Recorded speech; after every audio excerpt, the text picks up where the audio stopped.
the Trinity test had been executed in New Mexico, the people from Trinity had arrived in the Marianas, and they had with them at that particular time colored photographs of the Trinity explosion. So we got the gang together, and we showed them. We didn't use the word atomic bomb. We did not use that, but we said, okay, now this is the bomb. This is what will happen when we make our flight tomorrow and release it. This is what we're going to see. So with this preliminary indoctrination, we got into the airplane and took off.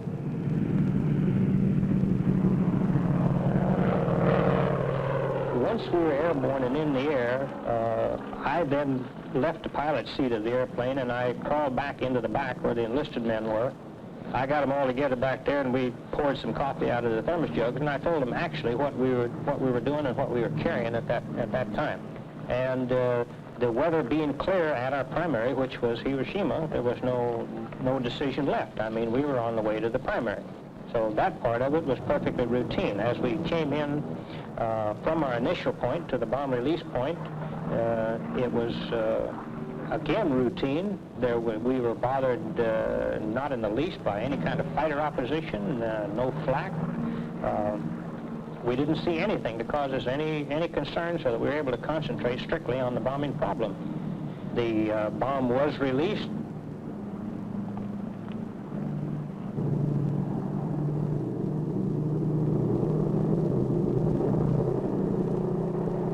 We executed our turn away as we had been directed. The bomb blast hit us. It hit us in 2 different shock waves, the first being the stronger. This, as I say, was a perfectly unexciting and routine thing up until the point of taking a look at the damage that had been done. And then it was a little bit hard to realize. It was kind of inconceivable as to what we were looking at there. We passed comments back and forth in the airplane. We took pictures, and by the time we had done that, I became concerned that we better quit being sightseers and get out of there. And we were gone and off of the coast in a matter of about 20 minutes from the time that the bomb was released.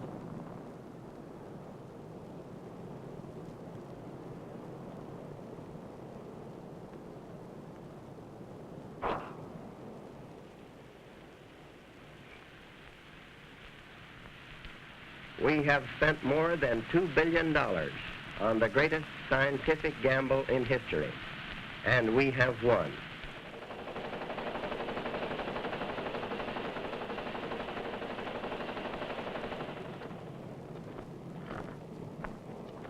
The Navy Department says that it's too early yet to tell what effect the atomic bomb will have on Japanese morale, and that we may have to destroy 4 or 5 cities before they actually believe we have such a bomb.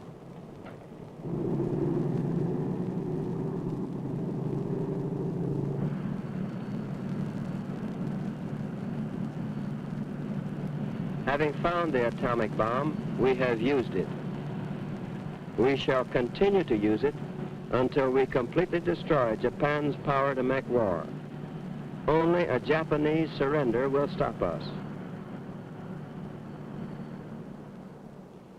It is an awful responsibility which has come to us. We thank God that it has come to us instead of to our enemies, and we pray that He may guide us to use it in His ways and for His purposes.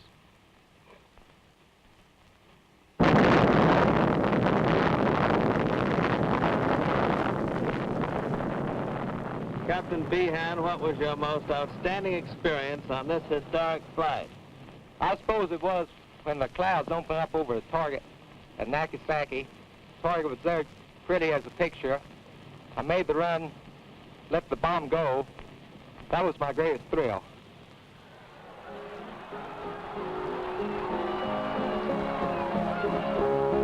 There was no atheist in a foxhole, and men who never prayed before lifted tired and bloodshot eyes to heaven and begged the Lord to end that awful war.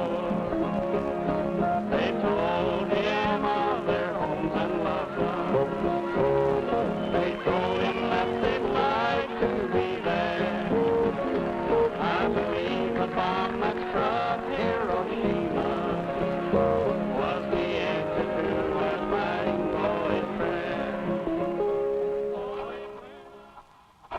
Say, did you see that city where the first atomic bomb was dropped? Yes, Fred. We flew over Hiroshima for about half an hour.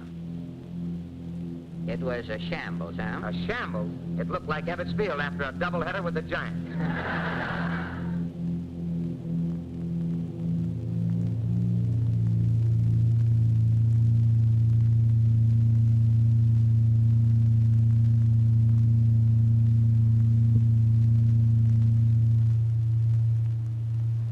The group had been told to select some targets in Japan that had not been bombed. In other words, they wanted virgin targets. And the reason behind it, even though not given to the group at that time, the reason behind it was that they wanted to be able to make bomb blast studies or bomb damage studies on virgin targets once the bombs were used.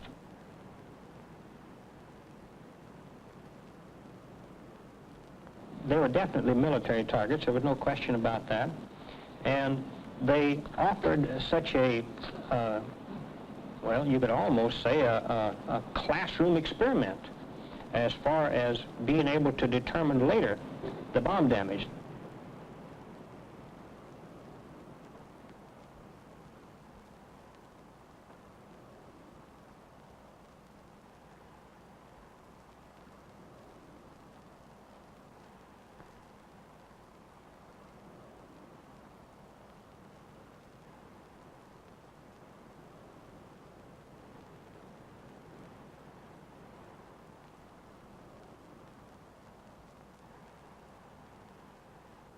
I have been subjected many times to criticism.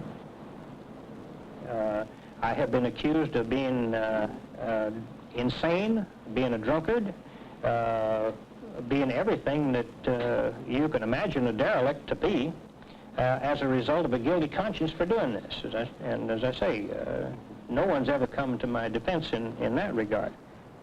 I look at it this way, that my part in this thing may well have been something that later or now that the U.S. government might be looking at somewhat with a guilt complex.